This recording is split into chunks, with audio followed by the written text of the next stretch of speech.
Hi, welcome to my channel, Math Made Easy with Laurel. I'm Laurel, and in this video we're going to take a look at the graph of the sine function.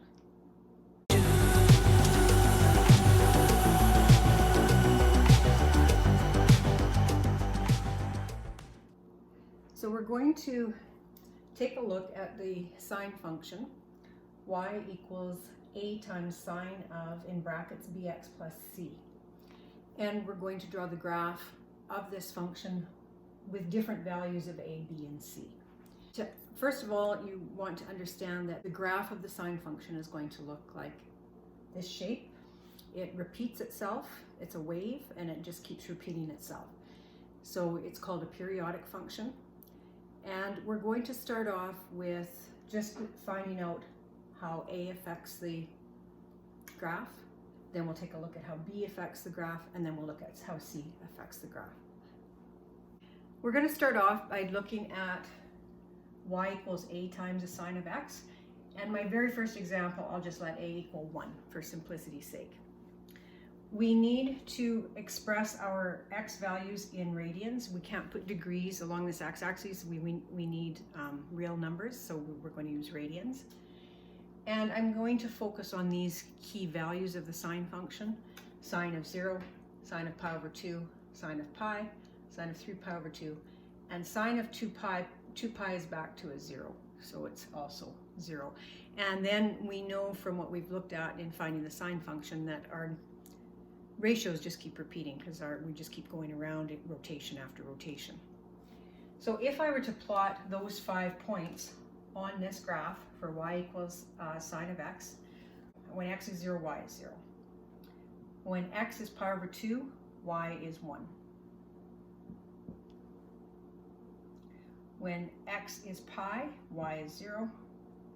When x is 3 pi over 2, y is negative 1. And at 2 pi, y is 0. So this graph looks like this. And if we were to continue with more x values, you would find that this shape just keeps repeating. And the same is true if we looked at negative x values, the shape would keep repeating. So it's going to look like this. And so on. When I'm demonstrating these, I'm just going to do one cycle of the graph, but understand that it keeps going after that and it goes before that as well.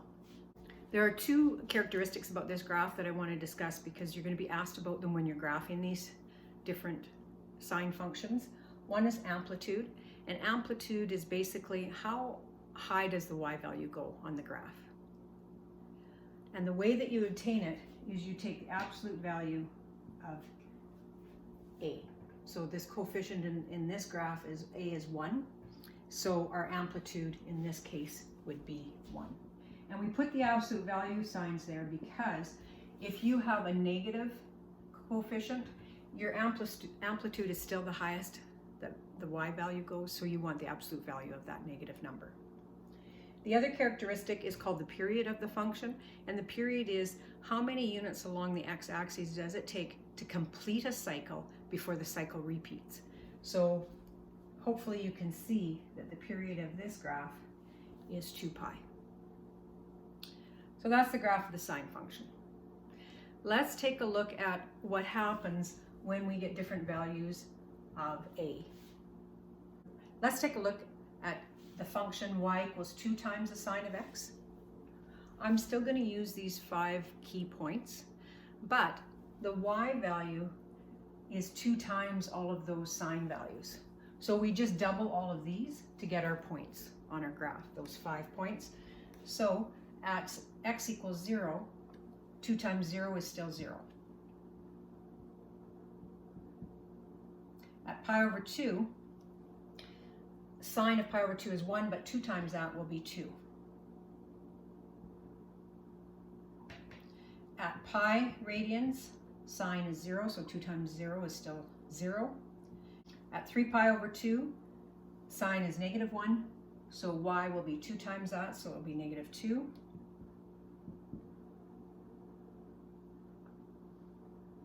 And at 2 pi, Sine of 2 pi is 0, 2 times 0 is still 0. So the graph would look like this.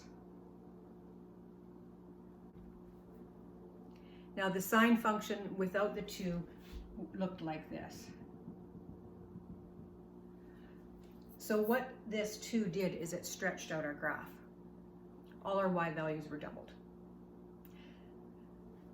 Our amplitude is going to be the absolute value of 2.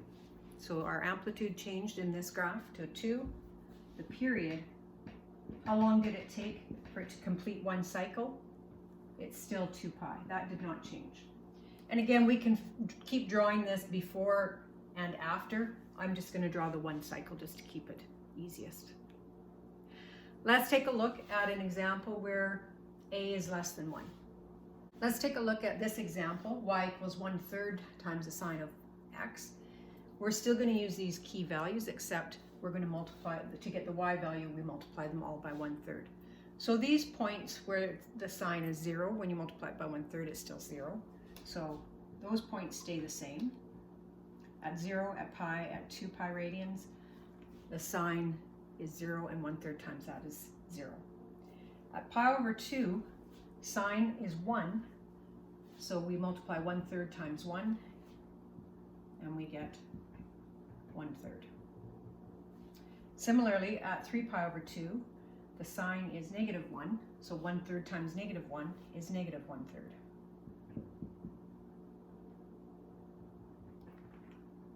So our one cycle of our graph is going to look like that. If I had a 1 coefficient, remember the graph would look like this. So what that 1/3 did was shrink the graph vertically. The amplitude of this graph will be the absolute value of 1/3, so the amplitude will just simply be 1/3. That's the maximum y value that the graph will reach. And the period is still 2 pi.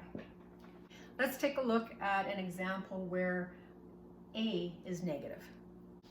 So the example we'll look at is just y equals negative sine of x, so I won't have any other number there, just a -1.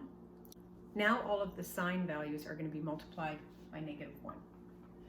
That will not affect those 3 points, so those stay the same.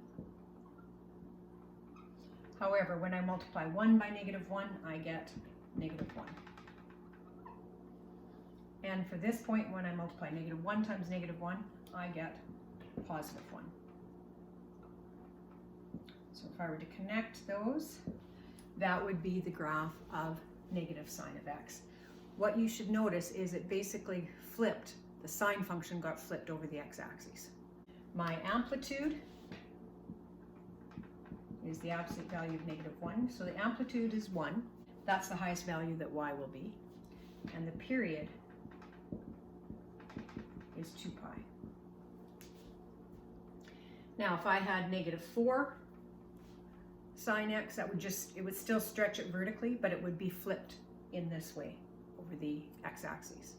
If I had -1/2, it would still be the same shape, it would just be squished down. This just shows you how changing the value of a changes your sine graph. So practice drawing some graphs with different values of a, and then in the next video, we're going to take a look at how the graph will change with different values of b. So take care, and we'll see you then.